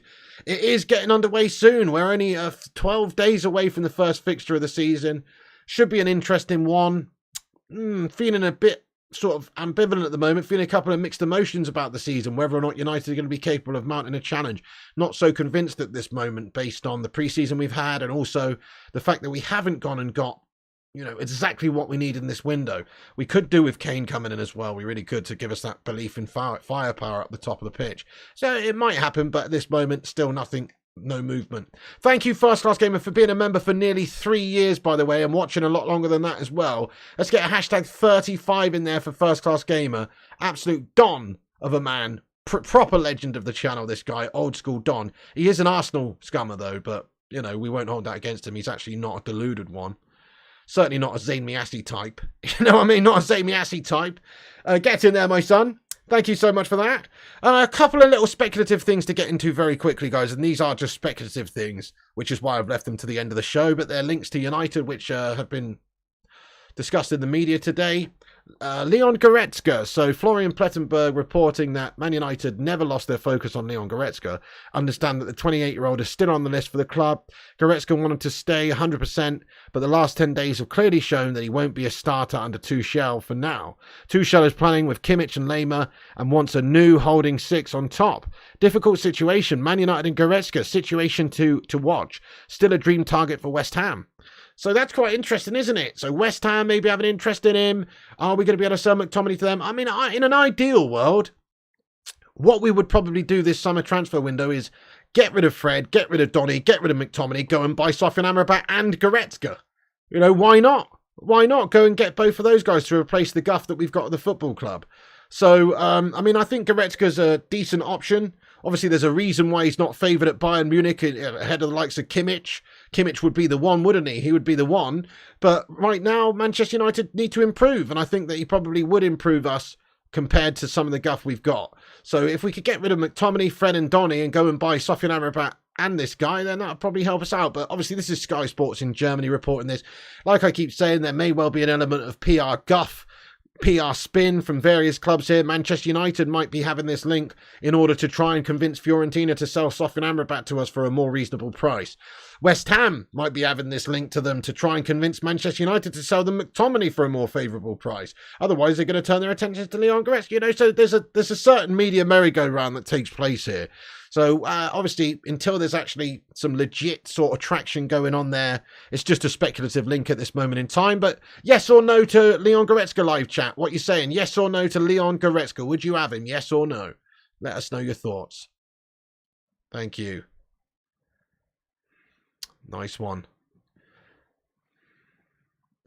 Yes, says Rajat. No. Rejects at United, says Malps. No, says Chris. No, says Edward. Yes, says United 90. No, says Simon. Yes, says Alan and Gattuso. Yes, says Fitz. No, says Adam. No, says Red Devils. No, says Duncan Belifo. No, no, no, no. Yes, says Sing Games. He is a good player, though. That's the thing. Most people say no. I mean, it depends on the terms of the deal, but he is a very good player. But he's obviously not a Kimmich quality player, which is why he's not getting in the team. So, but better than McTominay, I'd say. You know what I'm saying? Prem suit Goretzka, says Drew Who. Maybe wait until January. Fair enough. Interesting. Thanks for your votes there, guys. Appreciate that. Get in there, you legends. Right then. So the other speculative link that we have today, guys, is a Santos player over in Brazil who goes by the name of Leonardo. Not the Teenage Mutant Ninja Turtle guys, but apparently Man United have joined Roma and Nottingham Forest in the race to sign Santos striker Marcos Leonardo, who is available for 15 million euros this summer. So maybe a cheaper option for us this summer. I don't know a great deal about this guy other than he's got a pretty cool name. And the last Leonardo from Brazil I remember was a bit of a baller, if you remember old AC Milan days. But other than that, don't know too much about him, but apparently a good young striker. Could be somebody that maybe United would target to bring in. Who knows? Who knows, obviously, if he would be all that, but apparently a good player. I haven't seen much of the guy other than a few little clips and stuff. He does look pretty cool, but you know, don't really know much about him, to be honest. So there you go. Leonardo Santos player, Manchester United linked with him. Get him, says AML. Get him, says Jamie. Never heard of him, says Edward. The thing is, I mean, if we've scouted him, if we've highlighted him as a potential future talent, then what's 15 million euros or 15 million for a United team like United? You know, it's not very much, is it? You've got to speculate to accumulate these players, and sometimes they're going to come in and be a Jemba, but other times they might come in and be a Chicharito Hernandez. You know, so obviously got to try and play the numbers and get this guy in. Red Adair, thank you for another super chat, bro. Get in there, you Don. Thank you very much for that, lad. He says, if I report an earthquake and my girlfriend's near the ground pig, you know it's Sir Jim with his overalls on digging for gas. What a mother fracker. Absolutely fracking near the ground, Red Adair. Bloody hell. Well, I hope that's not the case now for you, bro. We don't need a landslip or, I don't like the idea of the fracking, mate. I'm not into that personally. So I'm saying, getting that natural gas and it mashes up the geological landscape, my son. I'm not into that. You know what I'm saying? Thank you, Reddit there. Hopefully that's not the case, but yeah, good one. Thank you very much for getting in here, bro. I appreciate that. Absolute top lad. Exactly. If Ten Hag wants him, go and get him. Exactly. Isn't he an actor in Titanic, says Edward Reed. Marcos Leonardo DiCaprio. Man United should buy biggest players of biggest club. Well, yeah, that's true, Norman Chomber, I agree. But if we can find a really good player for a cheap price, it's about how good they are, not necessarily about how much they cost or who they are. We can maybe discover the next really good player here, potentially. Obviously, we don't know that until he's actually here, but there is a link there for Marcos Leonardo anyway. He's very good finisher, says Mark N. Yeah, probably still plays street football. Well, those Brazilians are ballers, aren't they, in the old futsal, etc. Retweet the stream, link pinged above. Thank you, Sing Games, absolute lad. What about Donatello instead? I've always preferred Michelangelo, to be honest. Hate to be a pain pig, but you missed my highlight. Oh, sorry, CZ Bam. Let's go in and scroll up and have a look, lad. Sorry about that, dude. Thank you for getting your highlight comment in it. Being a member for 13 months, guy. He says, the most hated ex-United player, Di Maria or Tevez for me. Thank you for being a member for 13 months. My most hated ex-United player. Good question.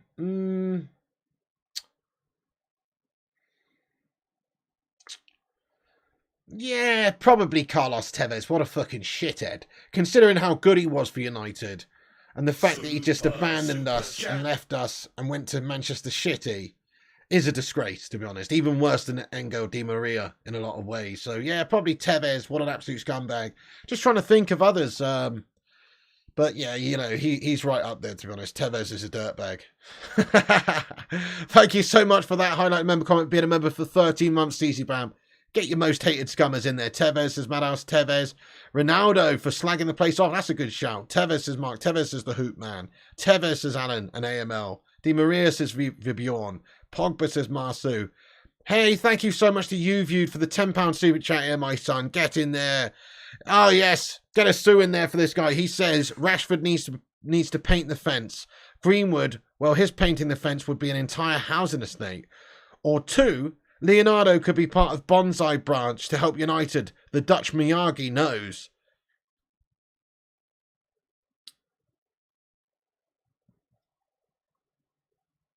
Danielson, it's okay to be afraid, but must not give in to fear.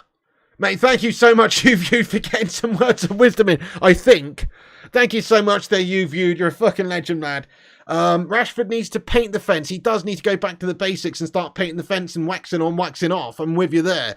Greenwood, goodness me, he needs to paint, I don't know, the fence of a bloody prison or something, doesn't he, that guy? And Leonardo, hey, let's hope so. Let's hope that he could be part of the old bonsai buddies, mate. Absolutely. Thank you so much, you viewed, for that super chat there, lad. Get in there, my son. Wax on, wax off, you legend. Oh. Emperor Jerome says, Pig, I think Robert De Niro would be a quality centre forward.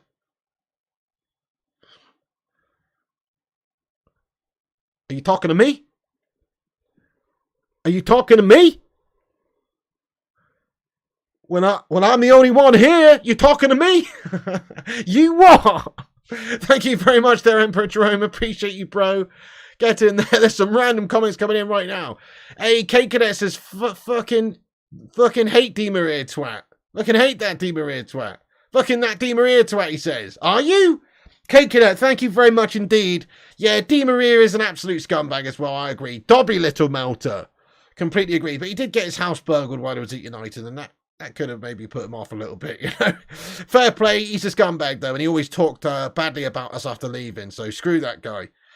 Sin Game says, we slag the place off, to be honest, speaking the truth more like, I prefer someone to speak up rather than let it fester. Ronaldo's still a legend. He's still a legend. He's better than those guys. He's definitely better than Tevez and Di Maria and Alexis Sanchez and these scummers. He always tried his hardest for United as well. Do a Frank Spencer. I don't even know if I can do a Frank Spencer good to say. Oh, Betty. Oh, Betty. Oh, Betty. Anyway. Don Piglioni, get in there. Right, hang on. Thank you, OG, very much for getting in here raw with a £5 super chat, lad. Come on. He says, I'm pissed, you swine. So thought I'd get you a pint, my United comrade. Very happy to see you well and back on the YouTubes. Best stream around. Mate, you what an absolute legend. OG, everyone. That's a lovely comment, bro. Proper legendary comment there. Very nice of you, dude. Thank you for the pint, lad. I will have that raw, sir. Thank you very much for OG, everyone. Guys, can we get some love in the chat for OG? Very kind of you. Thank you very much for the tip, lad. That's bloody awesome. Thank you so much, OG. You're an absolute don. What a nice comment. Can we get some love in there for OG? It says best streamer around, please. It is Rajat. Jamza Highlights is running the Flying Pig United Extra channel. Be sure to check out Flying Pig United Extra. Is he in the chat? Yes, he is. He says, yo, Pig, sorry I haven't been in, but I have had a headache all bloody day. And there any news that needs a Flying Pig United news bulletin? Hey, thank you very much for getting in here, lad. You're sacked. I'm just joking. I'm just joking. What did we talk about earlier on? Not really. Was there anything we covered in earlier on in the... I don't know. Maybe the fact that Hojlund's delayed a little bit, I guess. But nothing major, really. I mean, you can watch the stream back and pick out any bits and bobs you fancy, really. But, I mean, nothing really that much. Thank you very much for getting in here, my son. By the way, check out that channel, guys. That is the extra channel with clips and bits and bobs on from these streams and other streams and goal reactions and that kind of stuff. So go and check it out. Extra is fabulous. Nice one, Stephanie Griffith. Absolute legend. Thank you very much, Rushmanos, to subscribe to the channel. Yes, indeed. Oh, the 900 million Adidas deal. Yeah, you could put that on, I suppose. Tell you what you could put on. There's a clip from a few days back. Goodness me, what video was it? I don't know. I was wearing my cream polo in it. And we were talking about the picture of Dean Henderson and Harry Maguire with the melt thing in the background. That was a pretty funny little clip, wasn't it? But, you know, I probably have to send you the timestamp for that now because it's probably quite hard to find. Anyway, right, guys, well, that's the latest news. That's the latest news. I am going to get into the live chat for a Q&A now. Before I do, going to go over to Twitter and shout everyone out who's retweeted the show. It does help us to spread the word, so thanks everyone for, you know, watching and retweeting on Twitter. We've had 25 retweets. That's epic, guys. 25 retweets. Thank you, every one of you, for retweeting and sharing the show. Make sure you smash the like on the video on YouTube. Subscribe if you're new. Get your thoughts and opinions in now for the Q&A. But before we get in, shout out to Wizzy Key, Aaron Homeyard, Transfers_UTD, Ronnie Dodge, Vincent Bullock, Berberspin9, a.k.a. Ryan, a.k.a. The Gaming Simp, Emmanuel Kiprotich, Jade and MUFC, Boomy, Mr. Sims, Stephen Braun, Kieran Thugger, Legacy, John Boy Cat, Michael Paul, Mark Goddard, CZ Bam, The Butcher of Manchester, Sin Games, Feline Fur, Andy Davidge, United Mark, Cal L, Lee Hope, and Gaz Newton. What a bunch of bloody raw legends right there. Seriously, 26 retweets. Thank you so much, everyone. That's very kind. I really appreciate that. It helps us spread the word a lot. That's a big one. 26 retweets out there, guys, during the show. Get in there, you handsome bastards. Right, let's get into the Q&A for a few minutes, peeps. Thank you for being here, everyone. Let's see what you guys have got to say for yourselves. Do I like the new away kit? Not really, Mark Koffler. I must admit, I think it's a bag of shite. Not at all, lad. Don't like it at all. Did not see that at all, actually, Tim Clarden. No, goodness. Well, that's no massive loss for them, is it? The Scouse rip was funny as fuck earlier. I watched it back, nearly pissed my pants. Oh, yeah, you could put that on as well, actually, there, about the ripping in the Scousers. Yeah, that's a good point. The segment about that. Yeah, basically, you could just watch back the streams and anything that makes you chuckle a little bit there, Jamser, you can bang on, like that bit earlier about the Scousers. What happened? Yeah, we're talking about, oh, yeah, the Klopp bit. And also, Yeah, just ripping the Scousers. Everybody likes ripping the Scousers. So you could, you know, put something like Sofyan AMRABAT chooses United over Liverpool. And that could be its own standalone video. Shit like that, you know. Use your imagination, my son. Are you still here? Are you still here? Anyway, yeah, that was good. That's good. Good little bit of Liverpool banter in the afternoon show. Thank you very much, Rushmano. Yeah, Sing Games says that's a clip for the Clips channel. Sing Games, I can add you as a contributor to that channel if you want, lad. If you ever feel like chopping up some vids and putting them on, the more the merrier, really. Every little helps. You know what I'm saying? Anyway, 30 missed calls. That's the one. Okay, Flying Pig United Extra. Yeah, that can go on there as well. The Jamie Carragher rip. Absolutely. Something like that's probably a good idea. Who's your favourite United player? Mike Hill. My favourite current United player is probably Bruno Fernandes, Marcus Rashford, and yeah, Casemiro and Lisandro Martinez are my absolute faves. They're the absolute dons. Yep, I will link the Flying Pig United Extra channel, absolutely. We're trying to get that to 200 subscribers. It's nearly there. So go over there. It's actually, you know, you're doing well there, Jamsa lad. The clips you've put on there so far have got more views than there are subscribers over there. So that's a bloody good start, isn't it?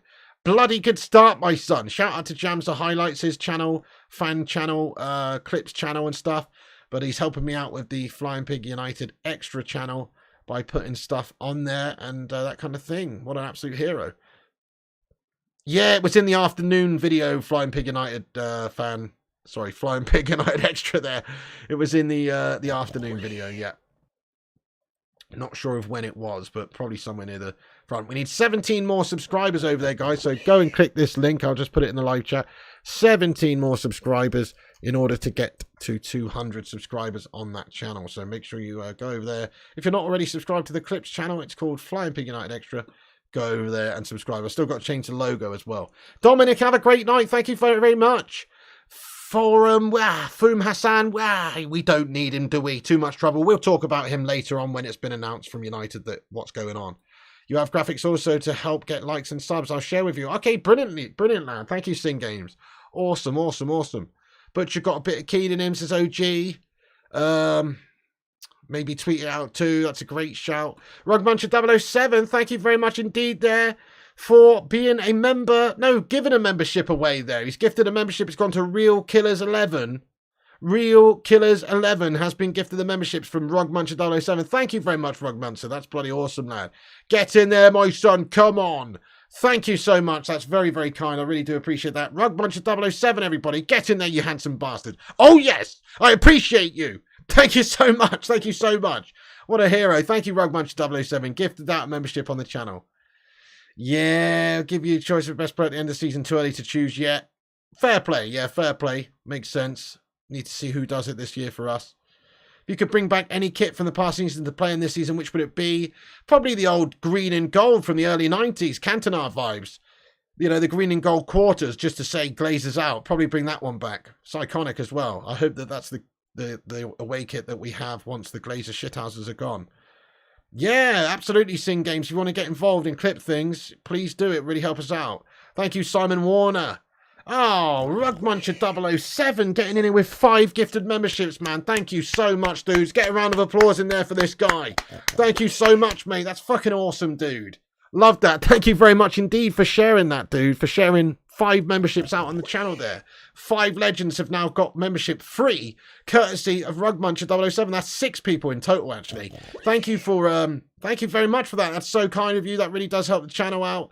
And, you know, it's like a raw tip. It's the best kind of tip because it's a tip and it makes somebody a member. So thank you, Rugmuncher 007. You're an absolute don. It's gone to Slurp King. You what? It's gone to Alistair St. Clair, M. Keenan. Also, Jarl Malmin and NJ0. Thank you very much to Rugmuncher 007. You are welcome, guys. On behalf of Rugmuncher 007, they're fantastic very much indeed for the support there. Thank you so much, bud. Get in there, you legend. OG has gifted out a membership on the channel. OG, lad, come on. Thank you so much for gifting out a membership on the channel as well. Get in there, you legend. Original Gangster. OG, thanks so much indeed, bud, for gifting out another membership on the channel. You're an absolute raw, filthy legend yourself, dude. Very, very kind of you, mate, again, to do that. And that one's gone to... who's that one gone to? That has gone to... Jason Garbett. Jason Garbett. Go on, Jason Garbett, lad. You've been gifted a membership by OG. Thank you, OG. That's very kind. Once again, get some more love in there for OG. Much love to you, OG. That's very, very awesome of you, dude.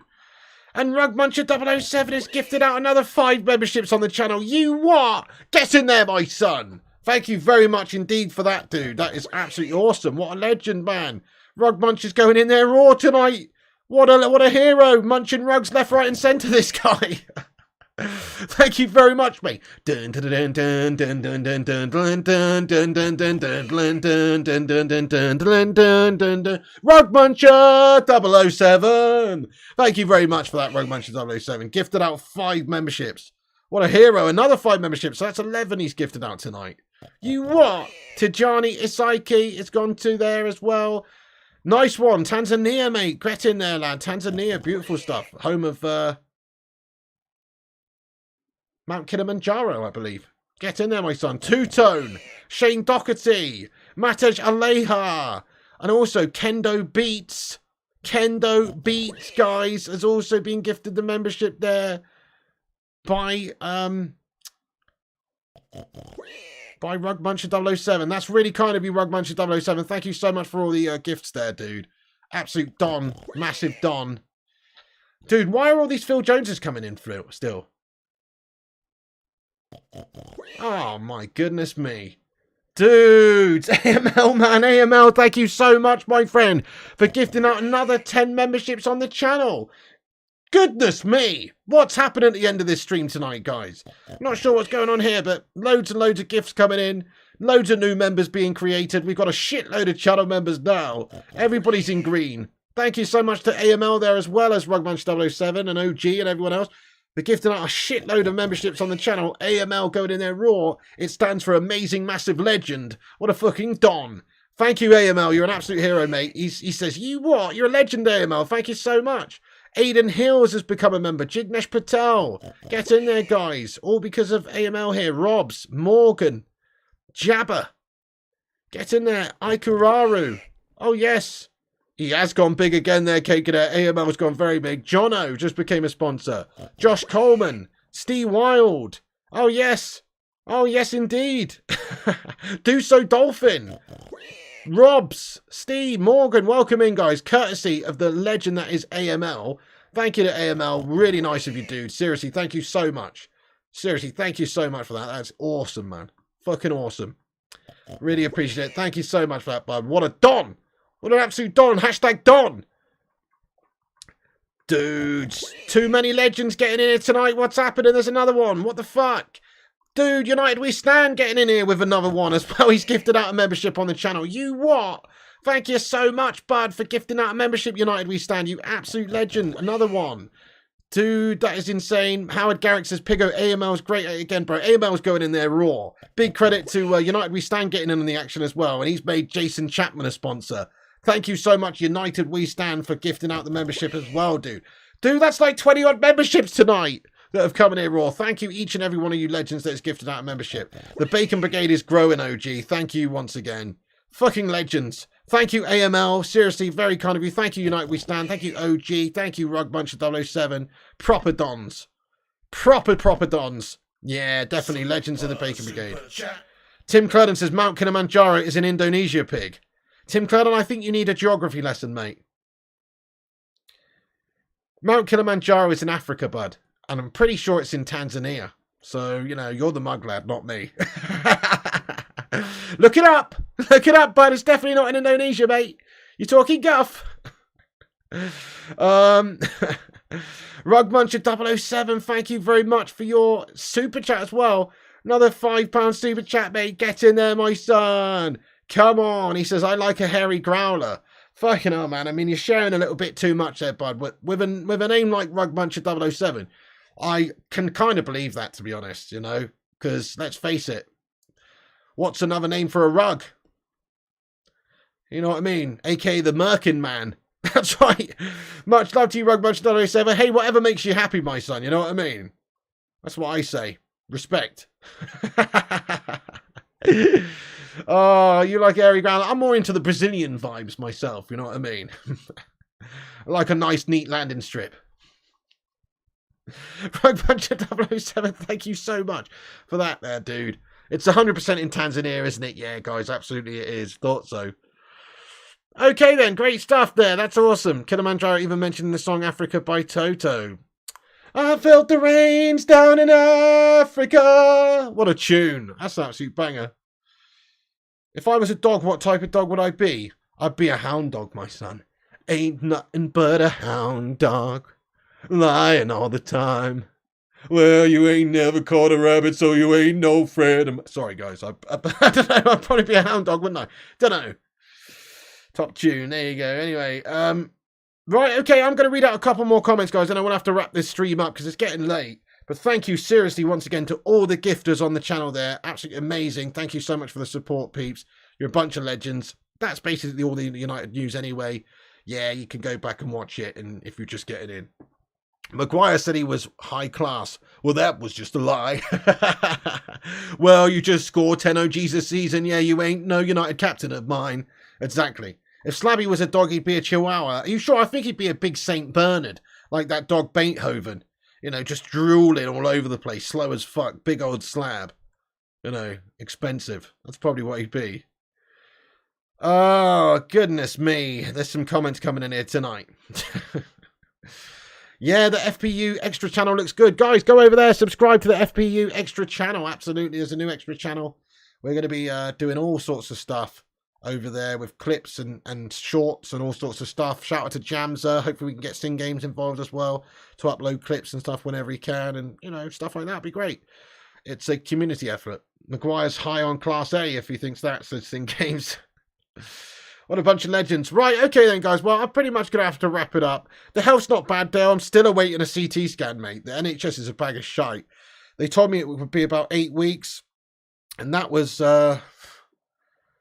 nearly 8 weeks ago. So I'm still waiting for the letter, mate. It's a fucking disgrace. Stephen Shipman, get in there, my son. I've got to chase that up, in fact. Get in there, dude. Thank you so much, everybody, for joining us. Do you agree we're going to beat Dortmund 4-0 on like a certain team? Nah, definitely not, Flying Pig United fan extra. And for that comment, you sacked, mate. I'm joking, right? Anyway, thanks for getting involved. Right, guys, we're going to leave it now. Thanks for tuning in. Thank you once again to legends like AML, Rugmunch 007, OG, and United We Stand, and everybody else who sent super chats, everyone else who sent highlighted member comments, and also the gifted members there. It's really awesome. Thanks for supporting the channel and what we do around here, guys. It is a great community effort over here. That's going to be the end of the show, but thank you so much for tuning in. We'll be back tomorrow afternoon with the latest information. Thank you, the Hoot Man. Latest transfer news and goings on, so come and join us for that. About 3 or 4 p.m. UK time, we usually do the afternoon show, and always a 10 p.m. show every night as well to cover the latest United news and transfer goings on, etc. Good night, everybody on screen here. Thanks so much to the community legends. 232 likes. Smash that like button before you go. Hit the subscribe button if you guys are new.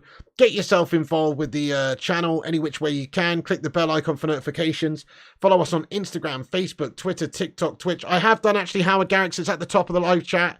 Oh no, it's not actually. Wait, you're right. Let me pin it. So there it is in the chat. I'll pin it to the top. There it is. It's now pinned to the top of the live chat. Go and subscribe at the end of this stream to Flying Pig United Extra. That would be awesome. Get yourself involved. Click the bell icon over there so you get a notification when stuff gets posted on there. It should be a bit of banter. Nice one. Cheers, guys. That's it from me. Have a great night, everyone. Fantastic stream. Check out the old channel there, peeps. Flying Pig United Extra is pinned to the top of the live chat. Thank you, everybody, for watching. Great stream tonight, guys. Thank you, Arcadian. Thank you, United We Stand. Chris Barker, Yellow Wellies, No Toes, Danny, United We Stand, Howard, Mark, AML, you legend. Really generous of you, man. And Rugmunch 007 and everybody else. Good night. God bless. Shout out to all the moderators in blue. These guys. Thank you, Rushmano. Yes, subscribe to the channel if you're new to the channel. We're approaching 72,800 subscribers. So hit the subscribe button if you're new to the channel. Come back, have your say on anything we've discussed. Glazer shithouses, you know, even Greenwood, Hojlund, AMRABAT, etc. Get your thoughts and opinions in after this video is finished. Have your say, guys. That's it from me, though. Thank you for tuning in. Cheers, Kate Cadet, everyone else as well. Good night. God bless. Piggy loves you. And remember, when the seagulls follow the trawler, as this is because they think sardines will be thrown into the sea. Thank you very much.